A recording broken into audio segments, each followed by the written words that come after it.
YouTube کا فیض جاری رہے گا، مفت فیض ہے، باقی دن نظرانے تو بعد فیض چلتے نا۔ وہ جیسے پروفیسر احمد فیر اختر صاحب نے بڑی پیاری بات کی، وہ کہتے ہیں ایک جگہ ایک لکڑی دفن تھی اور مزار بن گیا۔ لوگوں نے کہا کہ ہمارے سامنے یہاں پہ کچھ عرصہ پہلے کسی نے لکڑی دفن کی تھی، یہ مزار نہیں ہے۔ وہ خیر قبر کشائی ہوئی، واقعی لکڑی نکلی اندر سے۔ اب لکڑی نکلنے کے بعد تو کوئی پیچھے چیز نہیں سی رہ گی نا، تو جو معتقد تھے وہ کہتے ہیں نہیں نہیں، وہ بزرگ جو ہے نا برا منا گئے ہیں، وہ بے ادبی کے خوف سے کہ ان کی کوئی بے حرمتی نہ کرے اس وقت لکڑی بن گئے۔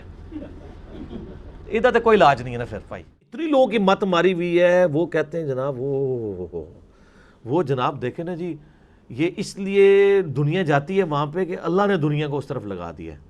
اس کی میں نے پھکی تیار کی ہوئی ہے سر، گولڈا شریف کی پھکی۔ گولڈا شریف کی پھکی بڑی مشہور ہے پیٹ درد کے لیے، کہ اگر بزرگی کا تقاضا کسی کے مزار پہ رش ہے تو سب سے زیادہ اللہ کے بزرگ بندے کون سے ہیں؟ قرآن کی روح سے اللہ کا سب سے بزرگ بندے کون سے ہیں؟ پیغمبر۔ تو آپ کہتے ہیں 1,24,000 پیغمبر ہیں، ہم 1,00,000 مزار تو آپ سے مانگ ہی نہیں رہے۔ سر آپ صحیح طور پہ سند کے ساتھ 10 مزار بھی نہیں دکھا سکتے پیغمبروں کے،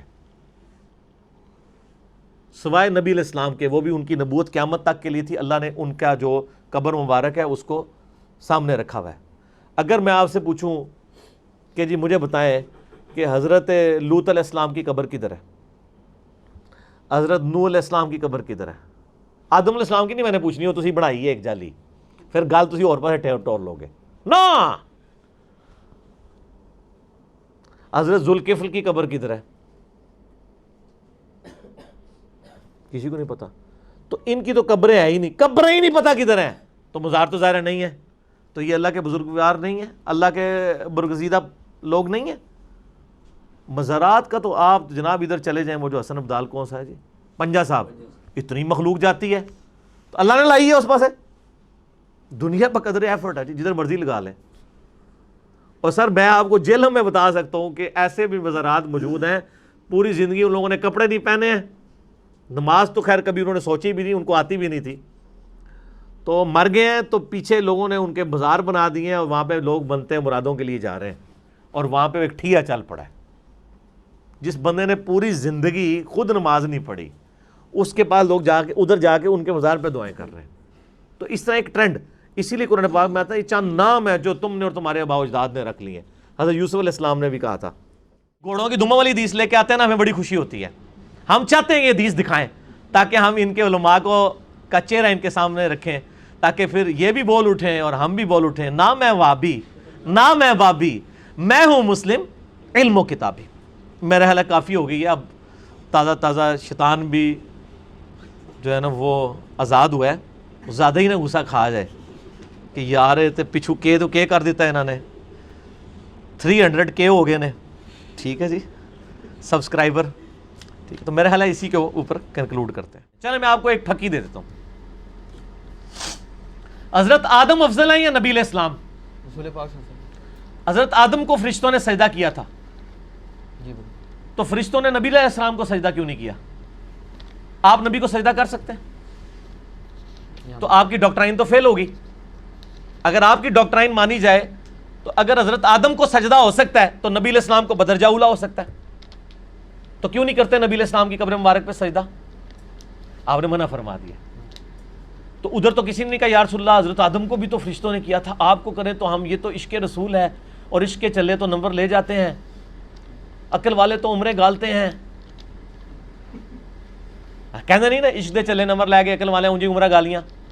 ابو داؤد ابن ماجہ میں حدیث موجود ہے جو میں نے پہلے بھی کئی دفعہ بیان کی کہ نبی علیہ السلام کو ایک شخص نے آگے سجدہ کیا، آپ نے میں سر اٹھا کیا کر رہا ہے؟ اس نے کہا میں ہیرا شہر گیا تھا، وہاں لوگ اپنے سردار کو سجدہ کرتے ہیں، آپ تو اللہ کے نبی ہیں، زیادہ حقدار ہیں۔ آپ نے فرمایا جب میں فوت ہو جاؤں گا میری قبر سے گزرے گا، کیا قبر پہ بھی سجدہ کرے گا؟ کہا نہیں یا رسول اللہ۔ اچھا صحابہ کو یہ پتا تھا قبر پہ سجدہ نہیں ہونا چاہیے، پوائنٹ ٹو بی نوٹڈ۔ تو فرمایا اگر میری قبر پہ سجدہ نہیں کر رہا تو مجھے کیوں کر رہا ہے؟ اگر میں سجدہ جائز سمجھتا تو بیویوں سے کہتا کہ اپنے خامدوں کو کریں۔ اس نے آگے سے نہیں کہا یا رسول اللہ میں تو اللہ کا بندہ سمجھ کے کر رہا ہوں، میں تو آپ کو عطائی طور پہ مان کے سمجھ رہا ہوں، میں غیر مستقل بذات سمجھ کے۔ یہ ساری ٹرمز میرے تو زیادہ تو کسی نے نہیں نہ دیا. ویسے میں پھر اب یہ بات کرتا ہوں کہ آپ کو پتا ہے کہ اسلام آباد کے اندر واٹر ٹیبل جو ہے وہ آلموسٹ 200 فٹ سے بھی زیادہ نیچے جا چکا ہے. کئی جگہوں پہ 300 فٹ ہے. کوئٹہ میں تو 800 سے 1000 فٹ تک جا چکا ہے. پانی کتنا یعنی کم ہو رہا ہے. جو لوگ یہ سمجھتے ہیں کہ کوئی بزرگ نگاہ مار کے پانی نکال سکتا ہے تو سر نکال کے بتا دیں. ایک تو غریبوں کا بھلا بھی ہو جائے گا. وہ ویسے ہی کہتے ہیں نا بزرگ بڑے لج پال ہوندے نے, غریب نواز ہوندے نے. کرو نا, کوئی کنٹریبیوشن آپ کو نظر آ رہی ہے؟ دہشت گردی میں یہ ملک جھونک دیا گیا, ہمارے کتنے ملک تباہ و برباد ہو گئے. عراق تباہ کر دیا کافروں نے, افغانستان برباد کر دیا, شام کو برباد کر دیا, فلسطین پہ جو ظلم ہو رہے ہیں. تو یہ بزرگ ہمارے کس دن کام آنے ہیں؟ کچھ کر کے بتا دیں. ہمارے یعنی ایک درس میں کبھی کبھار آتے ہیں بھائی, بڑے کٹر بزرگوں کے ماننے والے تھے, وہ خود بتانے لگے, کہتے ہیں میں جب عراق کیا, وہ تواڈے ملے دار, کہتے ہیں میں عراق, ان دنوں میں وہ جنگ جاری تھی نا, تو وہ عراق میں انہوں کہتے ہیں میں نے اپنے سامنے کتنے مزارات کو گرتے ہوئے دیکھا ہے امریکن بمباری میں. تو کہتے ہیں اس نے میرا عقیدہ صحیح کر دیا کہ ہم پاکستان بیٹھ کے ان کو پکار رہے ہیں, یہ تو یہاں نہیں اپنا مزار بچا پا رہے. کوئی کچھ نہیں کر سکتا میرے بھائی. اس کے اوپر غور تو یہ بار بار کرنا ضروری ہے. اس کی وجہ یہ ہے کہ اس کے بغیر عقیدے کی اصلاح نہیں ہوگی. آپ کا بزرگوں کے بارے میں دعویٰ ہے کہ جی بزرگ تو ایک نگاہ مار کے یہ کر دیتے ہیں. وہ کہتے ہیں بزرگوں کے ہم لڑ اسی لیے لگتے ہیں کہ وہ بزرگ بچا لیتے ہیں. اور پھر کس کس قسم کے واقعات جناب, وہ ایک فلاں بزرگ تھے, ان کی فلاں مریدنی تھی, اس کو جناب گرانے لگے نیچے, تو وہ جناب اتنے 100 کلومیٹر سے آ کے انہوں نے مریدنی کو پکڑ لیا, زمین تک نہیں پہنچنے دیا. یار وہی بزرگ, انہی کے مزارات کے اوپر اب مریدنیاں اغوا ہو رہی ہیں. اب تو کوئی نہیں پکڑی جا رہی, پہلے بھی کوئی نہیں تھی پکڑی جاتی. یہ سب کہانیاں ہیں, یہ پاسبل نہیں. چونکہ آپ کا دعویٰ ہے اس لیے ہم آپ سے بار بار پوچھیں گے, اور آپ نے برا نہیں ماننا. ہمیں آپ پوچھیں گے, ہم برا نہیں مانتے, اس لیے کہ خدا نے دنیا کو بقدر ایفرٹ رکھا ہوا ہے. دنیا میں اللہ نے بھوک مٹنے کا ذریعہ کھانے کو بنایا ہے, پیاس مٹنے کا ذریعہ پانی کو بنایا ہے. یہ نہیں کہا کہ سبحان اللہ کہو تو تمہاری پیاس بجھ جائے گی. لیکن آپ اپنے بزرگوں کے بارے میں یہی دعوے کرتے ہیں کہ جی وہ بم پکڑ لیتے ہیں, وہ پلوں کی حفاظت کرتے ہیں, وہ یہ ملک سارا انہوں نے سنبھالا ہوا ہے, وہ جناب سمندر کو روک لیتے ہیں, وہ سونامی روک لیتے ہیں, وہ سیلاب روک لیتے ہیں. ہم نے کبھی یہ دعویٰ کیا ہے کہ اللہ تعالیٰ, ہم کہتے ہیں اللہ سیلاب بھیجتا ہے, سونامی بھیجتا ہے, اور جہاں اس نے بھیجنا ہوتا ہے وہاں بھیج دیتا ہے. کسی بزرگ کے بزرگ کا پیو بھی نہیں روک سکتا. کو روک کے بتائے. اچھا کہتے ہیں یہ روک رہے ہوتے ہیں, ان سے یہ پوچھا کریں یہ جو مصیبتیں یہ بھیج کون رہا ہوتا ہے؟ ارے کہتا نا بزرگ نے فلاں مصیبت ٹال دی, فلاں, یہ بھیجی کس نے تھی؟ تو پھر اللہ نے زیادہ ڈاٹے نے کہ ٹال دی تھی؟ نہیں, اور جتنی مصیبت اس نے بھیجنی ہوتی ہے نا اتنی ہی بھیجتا ہے وہ. جب ٹالنے کی باری ہے کوئی نہیں ٹال سکتا. آپ نے اکثر سنا ہوگا جی وہ کہتے ہیں جی وہ فلاں جو مزار ہے نا جی, وہاں پہ ٹرین آپ کو پتہ ہے کیوں کھڑی ہوتی ہے؟ وہاں پہلے ٹرین کا اسٹیشن نہیں تھا. تو وہ ایک دن بزرگ گزرے, ان کو جنہوں نے جلال سے جناب ٹرین کو دیکھا تو وہ جناب انجن جڑا نا اپنی پٹری تے انجن چھالا مارتا سی, اگے نہیں سی ٹرتا. وہ سمجھے بھی گھوڑا ہے, بھی گھوڑا کہتا واگا کھینچ رہا ہوں نا جس طرح. تو وہ اگر آپ کسی گھوڑے کی یعنی وہ باغیں کھینچ لیں نا تو وہیں پہ ایسے ایسے ٹانگے مارو, کہتے ہیں انجن کرتا سی پر اگے نہیں سی ٹرتا. پھر جناب گورے نے مجبور ہو کے نا اتنے جناب اسٹیشن بنا لیا. او اللہ دے بندے ہو, اللہ دا خوف کرو. شکر ہے کہ گوروں کو اردو نہیں آتی, پنجابی نہیں آتی, اور آپ کو انگلش نہیں آتی, ورنہ یقین کریں کہ گوروں کو مزاحیہ پروگرام لگانے کی ضرورت ہی نہیں تھی. ہمارے علماء کی صرف تقریر لگا دیتے وہ. ایسے پاسبل ہے؟ اگر کوئی کہتا ہے کہ جی اس طرح نگاہ مار کے وہ روک سکتے ہیں یعنی انجن کو, تو آج کو بزرگ نگاہ مار کے, کیا میں کہتا ہوں یہ سارے بزرگ سامنے کھڑے ہو کے انجن کو نہیں روک سکتے.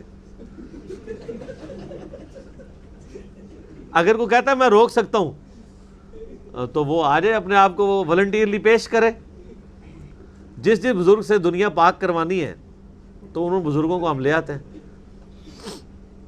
اور آپ یہ سامنے رکھیں کوئی تیار نہیں ہوگا کہتے نہیں نگاہ ماری جناب، یہ سارا نظام وہ چلا رہے جناب، سب کچھ انہوں دی وجہ نال ہے.